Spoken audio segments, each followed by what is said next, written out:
ప్రార్థన చేసి దేవుని మహింపరచాలని సంఘం ద్వారా ప్రభువుని యేసుక్రీస్తు వారి పేరట వారిని ఆహ్వానిస్తూ ఉన్నాం.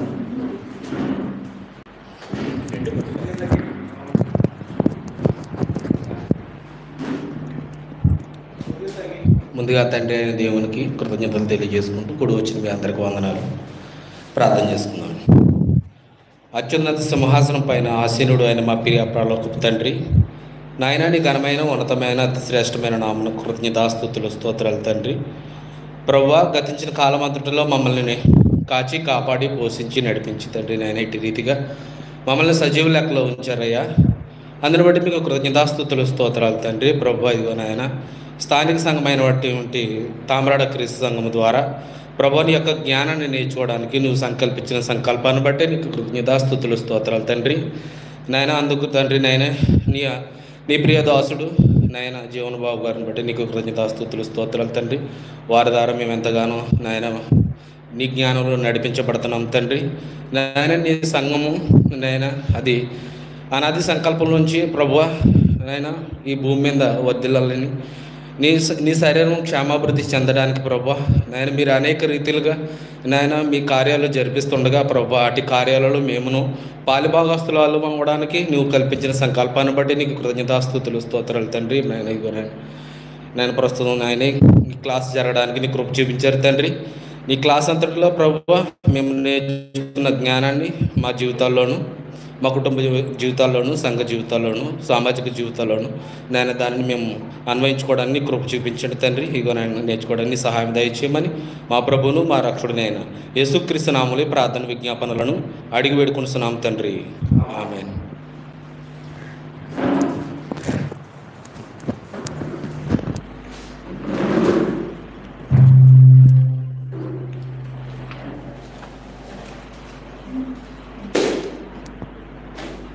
సువార్త గీతం 310వ పాట ఆత్మ సంబంధమైన పాటల పుస్తకం నుంచి. పరిమళ సుమములు పూసెను ప్రభుదయ దరవిరా భూసెను. పరిమళ సుమములు పూసెను అరుణోదయముగా మారెను దాత్రి. అరుణోదయముగా మారెను దాత్రి.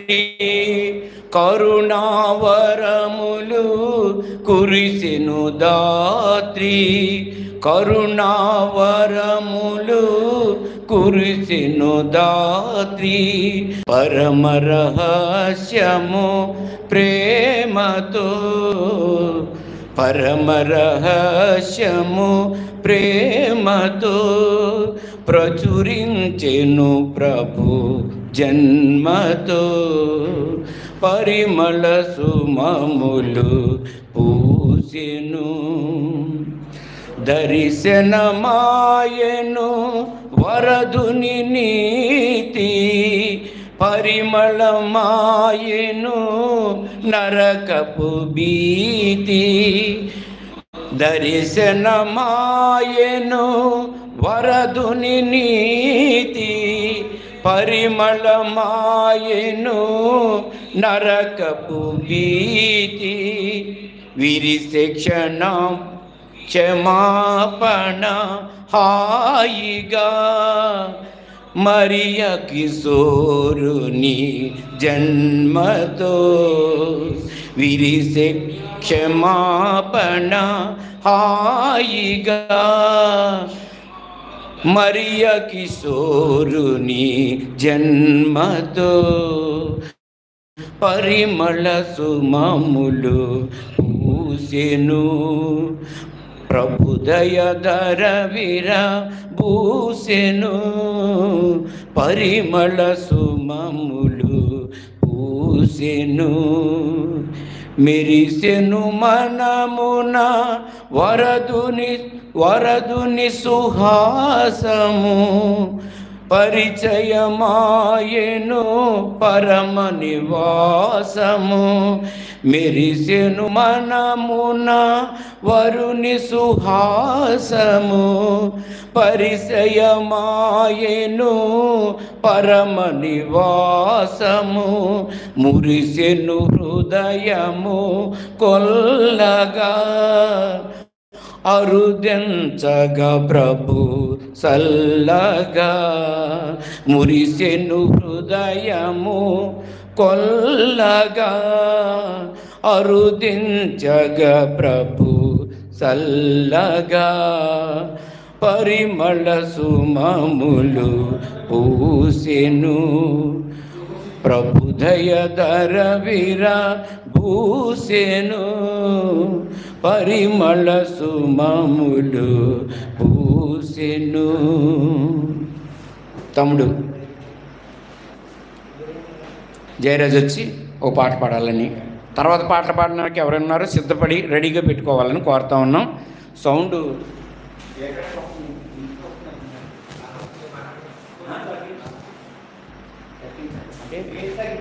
ఇది వస్తుంది. హలో, అది రాకూడదు. హలో, అది వచ్చినందుకు మన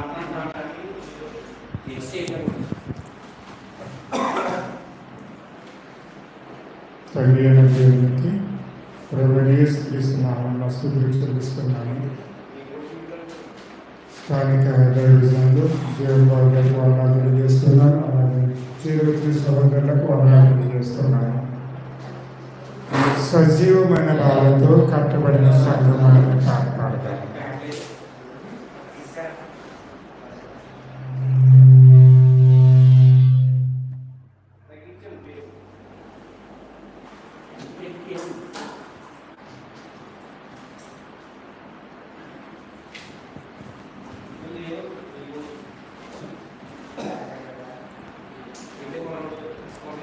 హలో, దేవుని స్వరూపంలో నిర్మించబడిన మానవా, నీ జన్మ ఎంత శ్రేష్టమో నీవు ఎరిగియుంటివా. నీ స్వరూపము మహాదేవునిదని నీవు తెలుసుకొంటివా. నీ స్వరూపము మహాదేవునిదని నీవు తెలుసుకొంటివా. దేవుని స్వరూపంలో నిర్మించబడిన మానవా, అదృశ్యుడు దేవుడు కంటికి కనిపించడు. భౌతిక రూపమును ఆయనకు ఉండదు. అదృశ్యుడు దేవుడు కంటికి కనిపించడు. భౌతిక రూపమును ఆయనకు ఉండదు. ఎవడైనను ఎప్పుడైనను ఆయనను చూడలేదుగా. ఎవడైనను ఎప్పుడైనను ఆయనను చూడలేదుగా. సమీపింపరాని తేజస్సులో వసించుచున్నాడు. సమీపింపరాని తేజస్సులో వసించుచున్నాడు. దేవుని స్వరూపంలో నిర్మించబడిన మానవా, ప్రేమ స్వరూపుడు పాపులను క్షమించును. ప్రేమ లేనివాడు దేవునిని ఎరుగడు. ప్రేమ స్వరూపుడు పాపులను క్షమించును. ప్రేమ లేనివాడు దేవునిని ఎరుగడు. దేవుడు లోకమును ఎంతో ప్రేమించెనుగా. దేవుడు లోకమును ఎంతో ప్రేమించెనుగా.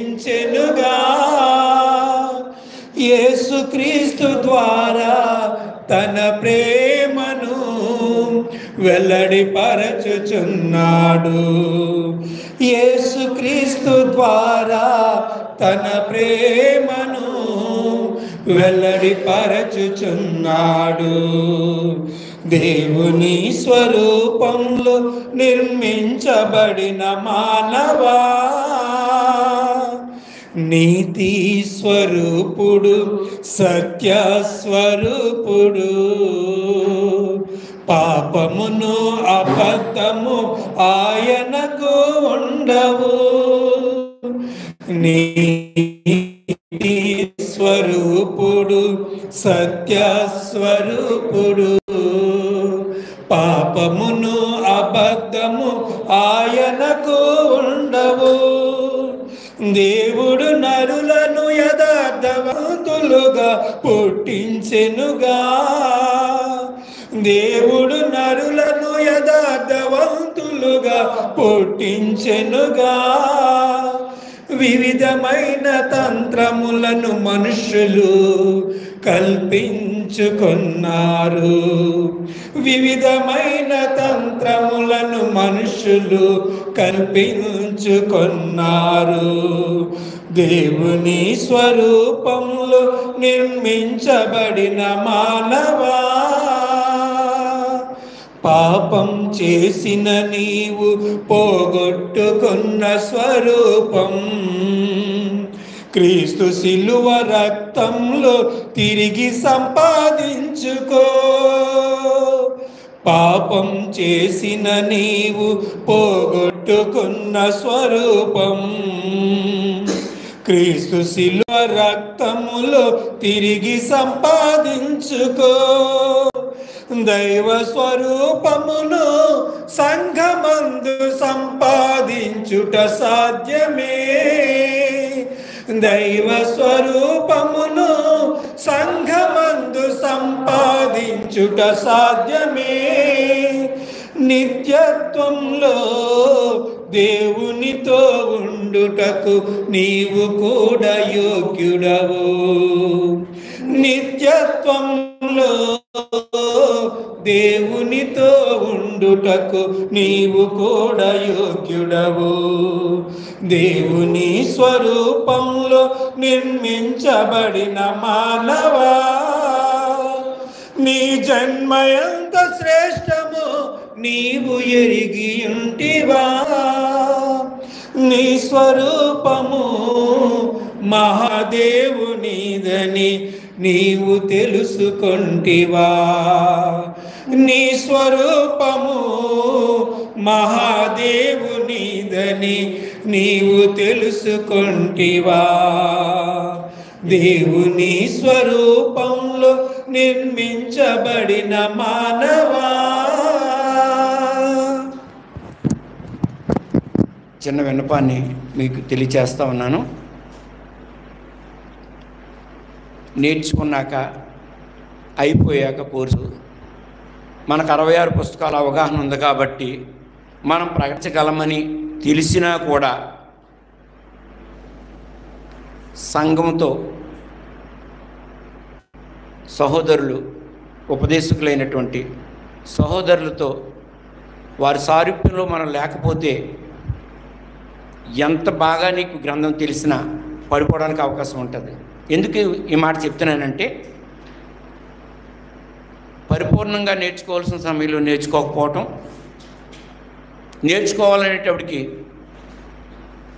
సమస్యలన్నీ వెంటాడుతాం. ఆరోగ్య సమస్యలు ఉంటాయి, ఇప్పుడు అలాగే కుటుంబ అవసరాలు ఉంటాయి. ఇవన్నీ కూడా మనల్ని వెంటాడతాయి. అయినా మీరు దేవుని పనిని కొనసాగిస్తున్నప్పుడు సహోదరునితో మాత్రం ఖచ్చితంగా సారూప్యం కలిగి ఉండాలి. అది నా విన్నపం. మీరు అలా తీసుకున్నా పర్వాలేదు. ఏంటి నేర్చుకున్నాక కూడా వచ్చి ఆయన దగ్గరే మేము ఉండాలా అనేది మీరు అనుకోవచ్చు. అంటే నేర్చుకున్న తర్వాత కూడా ఆయనతో ఉంటూ గైడెన్స్ తీసుకోవాలని కోరుతున్నాను. మీరు ఇక్కడికి వచ్చి ట్రైనింగ్ అవ్వమని కాదు, గైడెన్స్ తీసుకోవాలి. మీరు సంఘానికి చేయగలిగే సహాయం ఏదైనా చేయాలి. అలా చేయటం వల్ల నీ పిల్లలు కీర్తనలో ఉంటుంది, వారు ప్రియులు నిద్రిస్తుండగా ఆయన వారికి ఇచ్చిస్తున్నాడని ఉంటుంది. మర్చిపోవద్దు. సమయం అయింది, తమ్ముడికి ఇచ్చేయనంటే ఇచ్చేస్తాను, లేదంటే ఎవరైనా పాడతానంటే ఇచ్చేయనండి. ప్రత్యేకంగా ఈ బైబిల్ తరగతుల్లో ఇలా చేయాలనే తమ్ముడు సహోదరులకు ఆలోచన రావడం చాలా సంతోషకరమైంది. ఇది శుభ్రంగా ఉంది. రెండోది మనకు కూడా ఆరోగ్యంగా ఉంటుంది. ఇంకా ఆ కన్నాలు కూడా మూసేయాలి. ఆ తర్వాత వీటిని కూడా కొంచెం ఎక్స్టెన్షన్ చేస్తాను నేను తీసుకెళ్ళి మళ్ళీ ఎప్పుడొకప్పుడు. ఇప్పుడు ప్రస్తుతానికి అవి ఎందుకంటే తక్కువ ఉంది, అవి కూడా సరిగ్గా చేస్తే అసలు ఇలా పెట్టగానే 27 పెట్టగానే సల్లు చేస్తుంది అన్నమాట కూసేపటికి. మరి సంఘం తామరాడ సువార్థికులు మరి బైబిల్ టీచర్ గారు అయినటువంటి తమ్ముడు జీవన్ బాబు గారు వచ్చి ఇవాళ యోహాను పత్రిక మొదటి పత్రిక సువార్తనే స్టార్ట్ చేస్తానని చెప్పారు. వచ్చి వారు ఉపదేశించవలసిందిగా సంఘం ద్వారా ప్రభువైన యేసుక్రీస్తు వారి పేరట వారిని ఆహ్వానిస్తూ ఉన్నాను.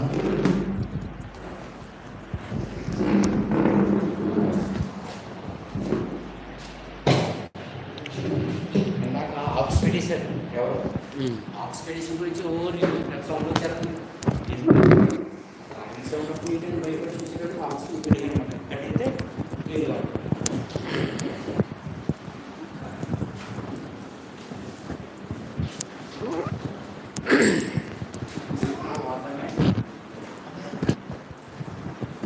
తండ్రి దేవునికి యేసుక్రీస్తు ద్వారా కృతజ్ఞతలు తెలియజేస్తూ కూడొచ్చిన సహోదరులకి సోదరులకు ప్రభునామంలో ప్రత్యేక వందనాలు తెలియజేస్తున్నాం.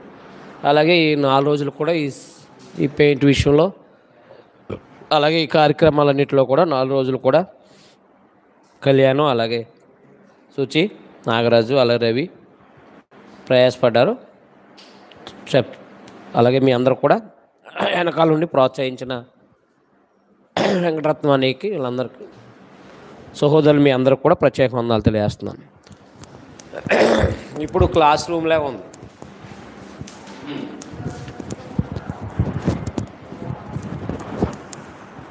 మనం యోధా పత్రిక చదివాక అప్పుడు యోహాను సువార్తకి వెళ్దాం. ఎందుకంటే యోధా పత్రిక మిగిలిపోద్ది డైరెక్ట్గా. ఇంకా అదొక పత్రికే మనకు మిగిలి ఉంది. 2 పేతురు పత్రికను చదివిన తర్వాత యోధా పత్రిక చదవడం అనేది అర్థమవుతుంది అన్నమాట.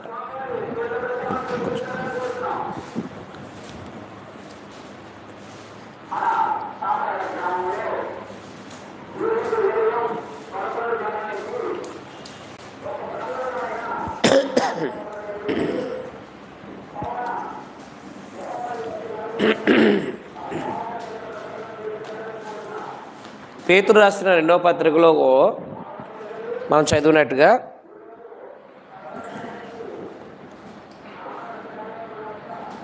అబద్ధ బోధకులు విషయంలో జాగ్రత్తగా ఉండమన్నాడు కదా.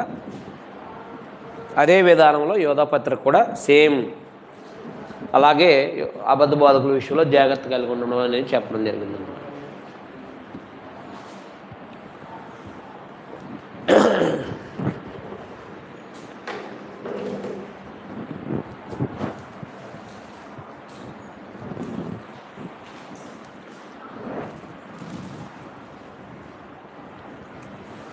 యోధా పత్రికలో ఇది ప్రభు అయిన యేసుక్రీస్తు వారి యొక్క తమ్ముడు రాసిన పత్రిక. ఇది యోధా యాకోబు సహోదరుడు అన్నమాట. మనము 2వ పేతురు పత్రికలో చదివాం కదా. అన్నదమ్ములు యోసే, యోధా, సీమోన్, తర్వాత యాకోబు, చెల్లెళ్ళు, వీళ్ళు కొంతమంది ఉన్నట్టుగా మనం గ్రహించాం. ఈ యోధా కూడా ఆయన అన్నమాట.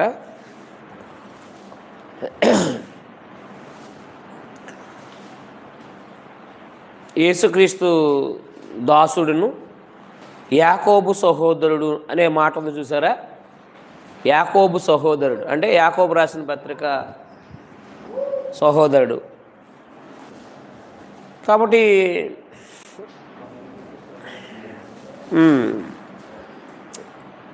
అపోస్తుల్లో కూడా యోధా ఉన్నారు, కానీ యాకోబు సహోదరుడు అని యోధా కాదు. ఒకసారి మత్తయి 10వ అధ్యాయానికి వద్దాం, గమనించగలిగితే అక్కడ మనకు అర్థమవుతుంది.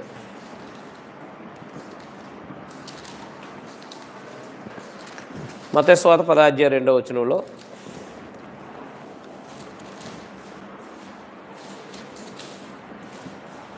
ఆ 12 మంది అపోస్తల పేర్లు ఏమనగా, మొదట పేతురు అనబడిన సీమోను, అతని సహోదరుడుగా ఆంద్రియ. పేతురు అనబడిన సీమోను, అతని సహోదరుడుగా ఆంద్రియ, జబదయి కుమారుడు యాకోబు. అదో చూడండి, జగదయి కుమారుడు యాకోబు, అతని సహోదరుడు యోహాను, పిలుపు, బర్తలోమయి, తోమ, సొంకరైన మత్తయి, అల్పై కుమారుడు యాకోబు, తద్దయి మారుపెరగల అబ్బాయి, కానాడీడని సీమోను, ఆయన అప్పగించిన ఇస్కరియోతు యోధ. 10వ మత్తయి సువార్త 2వ శిష్యుల పేర్లు ఉన్నాయి.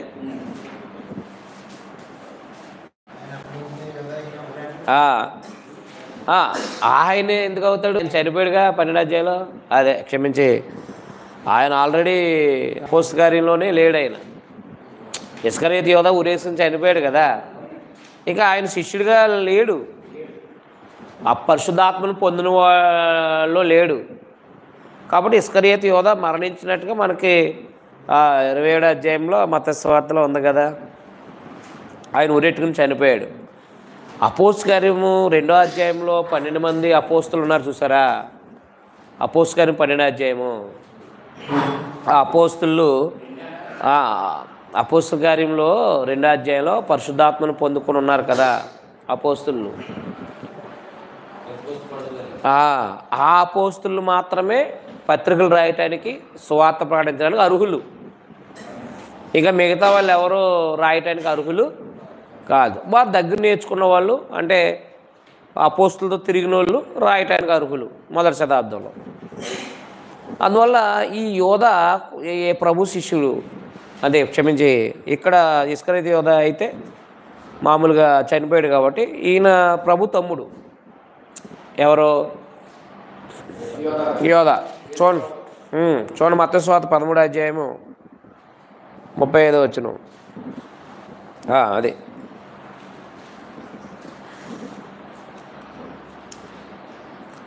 13వ అధ్యాయము క్షమించి 13వ అధ్యాయము 35 కాదు 55. ఇతడు వడ్లవాని కుమారుడు కాడ, ఇతని తల్లి పేరు మరియ కాదా, యాకోబు, యోసేపు, సీమోను అను యోధ అనువారు, అదైనా యోధ అనువారు ఇతని సహోదరులు కారా అన్నాడు. మీకు యోధ పేతృపత్రికలో చెప్పాను, అపోస్తల 2వ అధ్యాయంలో యేసుప్రభు సహోదరులు కూడా, మరియమ్మ గారు యేసుప్రభు సహోదరులు కూడా అపోస్తులతో ఉన్నారు సగంలో. యాకోబు కూడా పెద్ద, యాకోబు కూడా సంఘంలో పెద్ద, మనం చదవం. అందులో యోధ కూడా సంఘంలో ఉన్నారన్నమాట, యెరూషలేము సంఘంలో అన్నమాట. యేసుప్రభు మరణించి తిరిగి లేచిన తర్వాత అపోస్తులతోనే ఉండిపోయారు ఎవరో యేసుప్రభు తమ్ముళ్ళు కూడా. కాబట్టి వాళ్ళు కూడా సంఘంలో ఒక ప్రథమ స్థానం ఉంది కాబట్టి వాళ్ళకు కూడా పత్రికలు రాయడానికి అవకాశం ఇవ్వబడింది అన్నమాట. అదే దాసుడని ఎందుకన్నాడంటే, నువ్వు చనిపోయిన తర్వాత ప్రభు తిరిగి లేచిన తర్వాత అందరికీ ప్రభువే కదా, అందరికీ. అప్పుడు ఇంట్లో వాళ్ళు కూడా ఎవరు అంతే, మరియమ్మకు కూడా ప్రభువే. మీకు అర్థమైందా? మరియమ్మకు కూడా ప్రభువే, ఎందుకంటే ఆమె కోసం కూడా ప్రాణం పెట్టారు కాబట్టి, ఆయన ఆమె కోసం కూడా ప్రాణం పెట్టారు.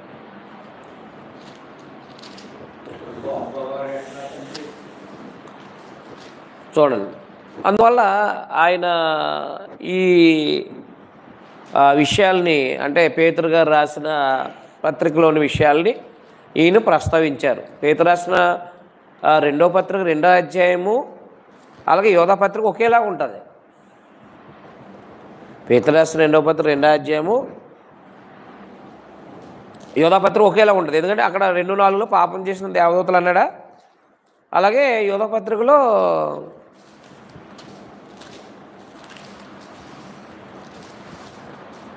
యోధా పత్రికలో కూడా 6వ వచనంలో తమ ప్రధానత్వం నిలుపుకొనక తమ నివాసాలను విడిచిన దేవదూతలు మహాదినం జరుగు తీర్పు వరకు కడుగు చీకట్లో నిత్యపాశాలతో ఆయన బంధించి భద్రం చేశాడు అన్నాడు. అలాగే అబద్ధ బోధకులు ఇక్కడ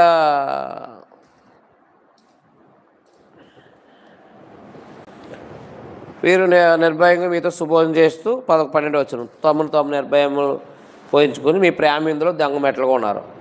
వీరు గాలి చేత ఇటు అటు కొట్టుకుని పోవడం నిర్జల మేఘాలుగా కాయలు రాలి పొలం లేక 2 మాలు చచ్చి వేలతో పెళ్ళగింపబడిన రేట్లుగా ఉన్నారు. ఈ అబద్ధ బాధకుల గురించి అన్నమాట. నిర్జలం అంటే జలం లేని వాళ్ళు. సంఘ ఆరంభంలోనే ఈ అబద్ధ బాధకులు అనే వాళ్ళు ఉన్నారు. వాళ్ళు దొంగ మెట్లుగా ఉన్నారు, జాగ్రత్తగా ఉండండి అని చెప్పేసి చెప్పారు.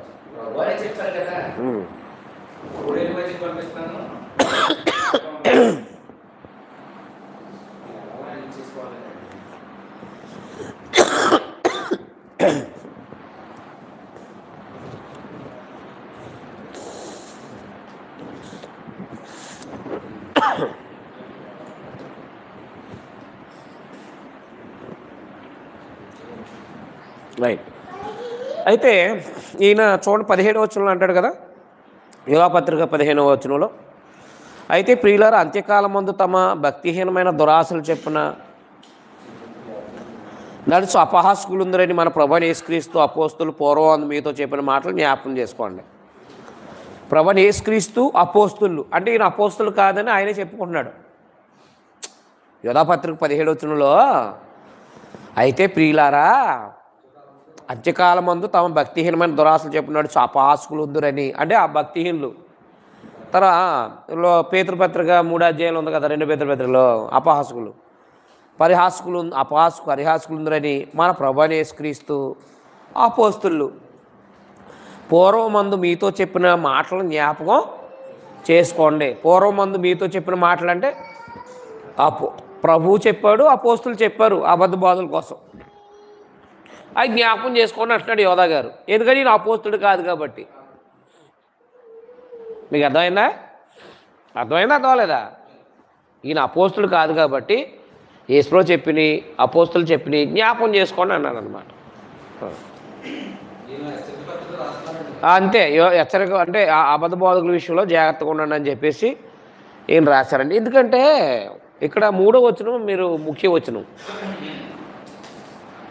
ప్రియులారా మనకు అందరికి కలిగేది రక్షణ గూర్చి మీకు రాయాలని విశేష ఆసక్తి కలమే ప్రయత్నపడుచుండగా పరిశుద్ధులకు ఒక్కసారి అప్పగించమన్న బోధ నిమిత్తం మీరు పోరాడాలి మిమ్మల్ని వేడుకొనిసి మీకు రాయాల్సి వచ్చింది అన్నాడు. ఈయన ఏం రాయాలనుకున్నాడంట? పరలోకాన్ని గురించి రాయాలనుకున్నాడంట. రక్షణ అనేది ఏంటి? పొందబోయే రక్షణ. పొందబోయే రక్షణ అంటే ఏది? నిత్యత్వం. ఆ నిత్యత్వం గురించి రాయాలని అనుకున్నాడంట, ప్రయత్నపడ్డాడంట. రక్షణ అంటే బాప్తిసం కాదు ఇక్కడ మాట్లాడింది, పొందబోయే రక్షణ. పొందబోయే రక్షణ అంటే నిత్యత్వం అనమాట. ఆ పొందబోయే రక్షణను గూర్చి రాయాలనుకున్నాను. అయితే పరిశుద్ధులకు ఒక్కసారి అప్పగించిన బోధ నిమిత్తం మీరు పోరాడాలని రాస్తున్నా అన్నాడు. అక్కడ అంటే ఇప్పుడు పరలోకం వెళ్ళాలంటే ఇక్కడ బోధ విషయంలో జాగ్రత్తగా ఉండాలి. అది అనమాట. అక్కడ పరలోకం ప్రవేశించాలంటే ఇక్కడ బోధకులు ఇక్కడ జాగ్రత్తగా ఉండాలి బోధ విషయంలో. కాబట్టి ఒక్కసారి అప్పగించబడిన ఉపదేశం అంటే విశ్వాసం నిమిత్తం మీరు పోరాడాలని అన్నాడనమాట. గ్రీకులో విశ్వాసం అనే మాట వాడాడు. దాన్ని మన వాళ్ళు తర్జుమాలో బోధని తర్జుమా చేశారనమాట. అప్పగించబడిన విశ్వాసం అంటే బోధే. బోధను బట్టే కదా విశ్వాసం వచ్చేది, అదనమాట. ఎందుకు? అబద్ధ బోధకులు ఉన్నారు కాబట్టి. ఇప్పుడు ఒకేసారి అపోస్తులు ఏం బోధించారో ఆ బోధలో ఉండాలి, అవునా? అపోస్తులు ఏదైతే బోధించారో ఆ బోధలో ఉండాలి. అయితే అనేకమైన అబద్ధ బోధలు ఆనాటికి వచ్చింది. అందుకు మీరు ఒక్కసారి అప్పగించబడిన బోధ నిమిత్తం మీరు పోరాడాలని మిమ్మల్ని వేడుకుంటున్నానని చెప్పాడు అనమాట. ఎవరు? యోధా. అది అంటే అప్పటికి అపోస్తులు ప్రభు లేరు, అపోస్తులు కూడా చనిపోయి ఉండొచ్చు. యోహాను గారు మాత్రం చివరిగా ఉన్నారు. ఆయన అవి జ్ఞాపకం చేసుకోండి మీరు అన్నాడంటే మనం గమనించాలన్నమాట. ఇది కూడా అబద్ధ బోధకుల కోసమే అనే సంగతి మర్చిపోకండి, ఓకేనా? అది అందుకే మనం నేర్చుకున్న బోధ మళ్ళీ గలిబిలు చేసే వాళ్ళు వస్తారు. ఇప్పుడు మీరు నేర్చుకుని వెళ్ళిపోయారు అనుకోండి, ఎవరో ఏదో ఒక వచనాన్ని వక్రీకరించి మాట్లాడతారు. అప్పుడు మీకు అనుమానం వస్తుంది, అదేంటి మనకి ఇలా నేర్పారు కదా, మనకి ఇలాగా ఇదేంటి ఇలా చెప్పారండి, ఒక్క వచనముతో అవసరమైతే పక్కదారికి వెళ్ళిపోయే అవకాశాలు ఉంటాయి. ఒక వచనంతో పక్కకి వెళ్ళిపోయే అవకాశాలు ఉంటాయి. అది జీవితం లేనటువంటి వాళ్ళు పోతారు. సరైన ప్రవర్తన లేకపోతే ఒక వచనాన్ని బట్టి అబద్ధ బోధలోకి వెళ్ళిపోతారు అనమాట. అందుకే మనల్ని పేతురు గారు ఏం చెప్పారు, వీటిని విద్యాహీనులు అంటే సంగతులు ఎరగిన వాళ్ళు, ఏది 2 పేతురు 3:16 వీటిని కూర్చి తన పత్రికలంట్లో బోధిస్తున్నాడు. అయితే వాటిలో కొన్ని సంగతులు గ్రహించడం కష్టమైనవి. వీటిని విద్యావిహీనులు, అస్థిరులు లేని వారు, తక్కిన లేఖనాలను అపార్థం చేసినట్లు తమ స్వకీయ నాశనానికి అపార్థం చేయదురు. ప్రియులారా, మీరు ఈ సంగతులు ముందుగా తెలుసుకుని ఉన్నారు కనుక మీరు నీతి విరోధుల తప్పుబడి మీకు కలిగిన స్థిర మనస్సు విడిచి పడిపోకుండా కాచుకోండి. చూసారా, మీకు కలిగిన స్థిర మనస్సును పడిపోకుండా కాచుకోవాలి. అది రక్షించబడడం ఒక విషయం అయితే పడిపోకుండా జాగ్రత్త పడడం చాలా ఉండాలి. మరి పడిపోతామనే కదా. అందుకే పౌలు గారు నేను ఎక్కడ పడిపోతానేమో అని చెప్పేసి ఆయన ఏమన్నాడంటే నా శరీరాన్ని అలగొట్టుకుంటున్నాను అన్నాడు, లోపరుచుకుంటున్నాను అన్నాడు. అది అందుకని క్రైస్తవులు అయిన తర్వాత మనకి సంగతులు తెలిసిపోయినాయి కదా అని చెప్పేసి గొంతులు వేసుకున్నాం అనుకోండి, అదే అన్నీ చెప్పాడు, జ్ఞాపకం చేశాడు. ఒకవేళ మీరు అంతా వచ్చు అని అనుకుంటే కనుక మళ్ళా ఒకవేళ మధ్యలో మనల్ని హెచ్చరించి బుద్ధి చెప్పేవాళ్ళు లేకపోతే కనుక పడిపోయే అవకాశాలు ఉండాలి. సహవాసం చాలా ఇంపార్టెంట్. వాక్యానుసారంగా బతికే వాళ్ళతో సహవాసం చాలా ఇంపార్టెంట్. భక్తిహీనులతో సహవాసం చేసామనుకోండి ఈ మాటలు అక్కడ మనకు అపార్థం అయిపోతాయి. అలాగే భక్తిగా బతుకుతూ బాధలు పడుతూ సమస్యల్లో ఇబ్బందులు బాధలు పడుతున్న వాడితో సహవాసం చేయనుకోండి, ఓహో క్రైస్తవం అంటే ఇలాగైనా ఉంటాయా, ఇలా బాధలు పడాలా, ఇలా అవమానాలు పడాలా అని చెప్పేసి ముందుకు వెళ్తాడనమాట. లేకపోతే ఎరుతనం అనేది ఎర్రెట్టుకుందనుకో పాడైపోతాం. అది అందుకని మనం స్టూడెంట్గా కూర్చున్నాను చెప్పి మీరేం ఏం పడరు, సంగతులు అందుతా ఉన్నాను చెప్పి ఏం పడరు, కలిసి ఉన్నాను చెప్పు. ఎప్పుడైతే ఇప్పుడు ఒంటరిగా ఎప్పుడు పడేస్తాడు, ఒంటరిగా ఉన్నప్పుడే కదా.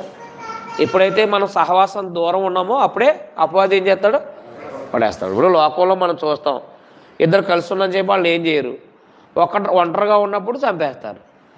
ప్రవీణ్ గారిని మరి పగడాలి అలాగే చంపేశారు కదా. అదే 4-5 వెళ్తే ఎవరు చూస్తాడు, ఎవడో ఒకడో చూసేసి ఇంప్రూవ్మెంట్ ఇచ్చేస్తాడని భయంతో చంపరు, ఒంటరిగా ఉంటుందో చంపేశారు అంతే. అలాగా శత్రువు కూడా అపవాది కూడా ఏం చేస్తాడంటే సహవాసం లేకపోతే పడేసేస్తాడు. సహవాసం లేకపోతే అదే కూర్చో. కాబట్టి మనం ఈ విషయంలో జాగ్రత్తగా ఉన్నాం అన్నమాట. అబద్ధ బోధకులతో సహవాసం చేసినా సరే పడిపోతాం. అబద్ధ బోధకులతో సహవాసం చేసినా ఏమైపోతాం, పడిపోతాం అన్నమాట.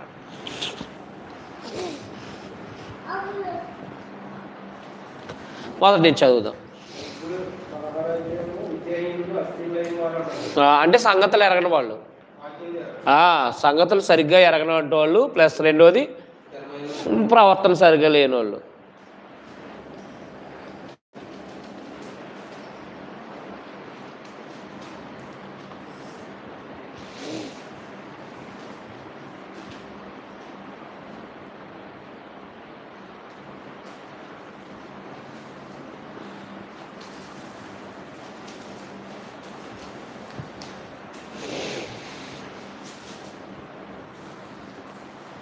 చదవండి మొదటి పద్ధతి. ఏదో పత్రిక చదివేస్తే అయిపోద్ది మనకి.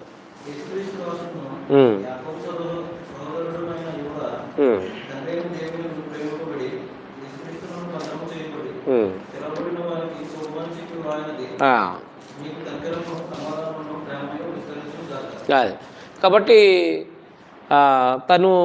నేను యేసుప్రభు తమ్ముడిని అని చెప్పుకోవట్లేదు, ఆ అధికారం లేదు సంఘంలో, అర్థమైందా? ప్రభు యొక్క దాసుని అంతే. దాసుడు అంటే బానిస అనమాట. డ్యూలోస్ అన్నారు గ్రీకులో. డ్యూలోస్ అంటే బానిస అని అర్థం అనమాట. దూలోస్ అంటే బానిస.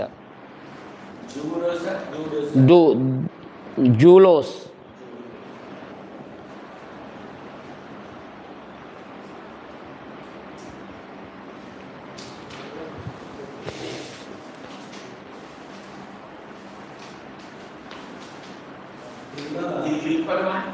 గ్రీక్ పదం.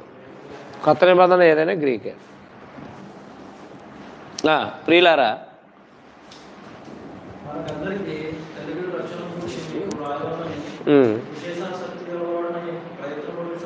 ఏం చేయాలంటే పరలోకం గురించి రాయాలనుకున్నట్ట మనం. అంటే మనం రక్షించబడ్డం అంటే దేవుని దగ్గర ఉండే జీవితాన్ని గురించి రాయాలనుకున్నాడు. రక్షణ ఎలాగా మనము పరలోకమే ఉంటాం అని, పరలోకం ఎలా వెళ్తామని చెప్పేసి. దానికంటే ముందు బోధ ప్రాముఖ్యం కదా భూమి మీద. ఎలాగ క్రీస్తునందున కూడా పరలోకం వెళ్తాడు. మరి పరలోకం వెళ్ళాలంటే ముందు బోధ విషయంలో జాగ్రత్తగా ఉండాలా వద్దా? ఎందుకంటే అనేక బోధలు ఉన్నాయి. మొదటి పత్రిక చదివాం కదా, అనేక బోధలు బయలుదేరారు, అనేక అబద్ధ బోధకులు బయలుదేరారు ఆనాటి కాలంలోనే.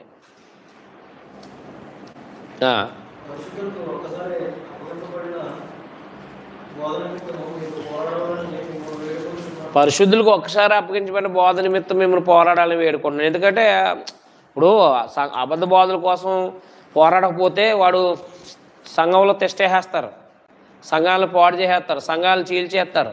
మీకు అర్థమైందా? కాబట్టి ఇది గుర్తుపెట్టుకోవాల్సిన విషయాలు. ఇది బోధ నిమిత్తం పోరాడాలన్నాడు. నీకు రాయాల్సి వచ్చింది అన్నాడు. అది సంఘంలోకి అబద్ధ బోధకులు రహస్యంగా దొరబడతారు. నేను అందుకనే సంఘంలో ఎవడైనా తేడాగా మాట్లాడుతున్నాడంటే వాడిని జాయిగా కట్ చేసేస్తాం. అంటే నీకు మెల్కీసెదెకు తెలుసా? యేసు ప్రభు ఆయన దేవునితో సమానుడు కాదు, లేకపోతే తర్వాత నీకు ఆ విషయం తెలుసా, లేకపోతే ఈ విషయం తెలుసా అని చెప్పేసి సంఘంలో వాళ్ళని వచ్చిన వాళ్ళని కొంతమందిని ఏం చేస్తారంటే మనతో పాటు ఉంటూ మీరు చెప్పేది చాలా వాస్తవాలని చెప్తూ మనకే జాయిగా వెనక నుంచి రాంగ్ విధానాల్లో నడిపేంతకు చూస్తారనమాట. అంటే ఈడ్చిపోతాయి. ఇప్పుడు సంఘంలో ఒక 20 మంది అనుకో, ఒక 5-6 అలా పట్టుకుని 10 మంది ఈడ్చిపోతే అదే. అంటే ఎందుకు పోతే ఎందుకు నష్టపోతారు, జీవితం పోతుంది కదా. ఇప్పుడు ప్రభు సంఘంలో లేరనుకోండి, జీవితం వాళ్ళు నష్టపోతారు కదా. ఇప్పుడు బ్రతుకు లేకుండా బతుకుతారు, బయట సహవాసం ఉండదు, పవిత్రత ఉండదు, యథార్థత ఉండదు. అందువల్ల సంఘంలోంచి ఈడ్చిపోవడానికి చూస్తారు. ఈ సంఘంలో నుంచి ఈడ్చిపోయే వాళ్ళని మనం కనిపెట్టుకుని చూడాలన్నమాట. చూసి కట్ చేసేయాలి. ఏది ఎవడైతే సహవాసం చేస్తున్నాడో ఆ సహవాసాన్ని కట్ చేసేయాలి. లేకపోతే మన ఇంకా కొంతమంది పాడైపోతారనమాట. సీక్రెట్గా జరుగుతాయి ఇవన్నీ. నేను అందుకనే అన్నీ గమనిస్తూ ఉంటాను. నాకు అన్నీ అంటే చాలా మటుకు తెలిసిపోతూ ఉంటాయి. నేను ఒకటే అంటాను అనమాట, మీరు పలానాడితో సహవాసం చేస్తే క్లాస్కి రావద్దు, పలానాడితో సహవాసం చేస్తే మాతో సహవాసం వద్దు, మీ పని మీరు చేసుకోండి అని చెప్పేస్తాను మొహమాట లేకుండా. ఎందుకు మనకెందుకు? ఇక్కడ మనకి ఇచ్చి చచ్చింది ఏమి ఉండదు కదా, డబ్బులు లేదా ఏవో మనకు ఆగిపోతున్నాయి, రాబడి ఆగిపోతుంది ఏమి ఉండదు కదా. మీరు సత్య సంబంధులతో సహవాసాలు ఉండాలనుకుంటే, ఇంకా భవిష్యత్తులో ఆత్మ సంబంధంగా నేర్చుకుని బలపడాలంటే, సంఘాలను నడిపించాలంటే మాతో సహవాసం చేయండి.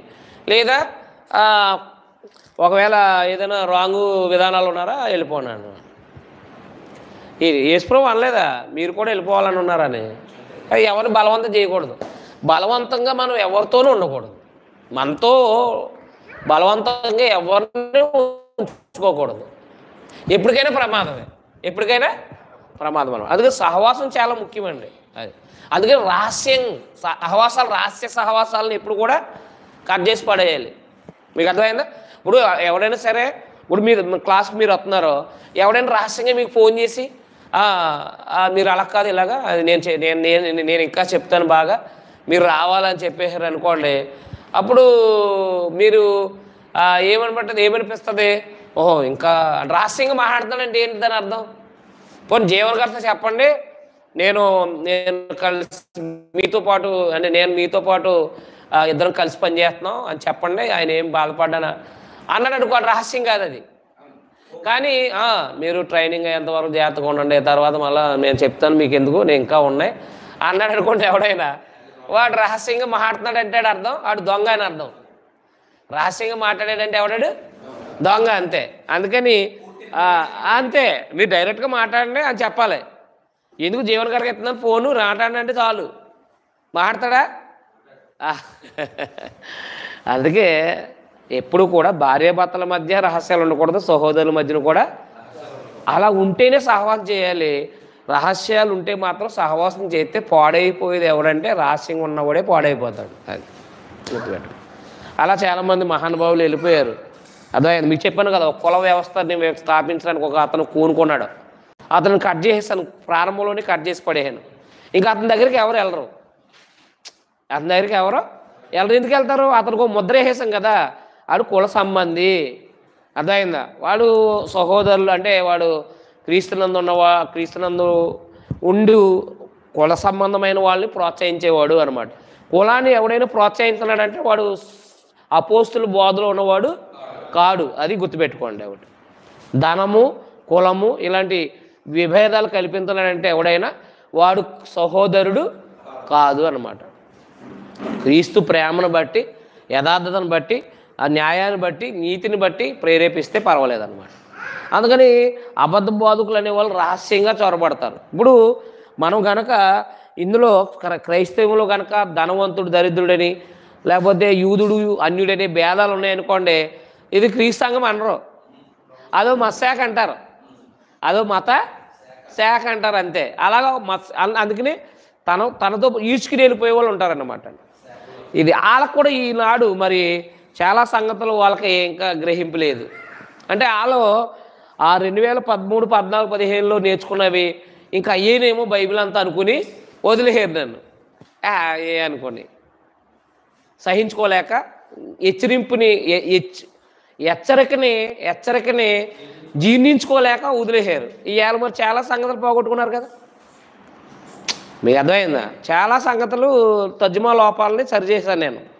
ఇప్పటికీ సరిచేస్తూనే ఉన్నాను తర్జుమా లోపాలని. మా తర్జుమా లోపాలని సరిచేస్తున్నప్పుడు వాళ్ళకి తెలియదు కదా. రేపు పొద్దున ఎక్కడైనా మాట్లాడితే చెప్పొచ్చాను, మీరు చెప్పారంటాడు, పాయింట్అవుట్ చేస్తాడు. అప్పుడు నీకేం వచ్చాయా 66 పుస్తకాలు అంటాడు. అది అయిపోయిందంటే జీవితం. పర్లేదు.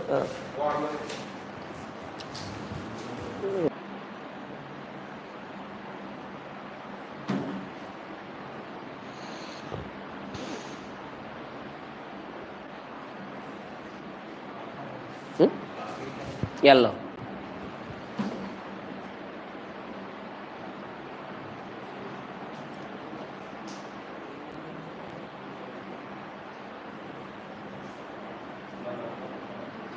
రానా?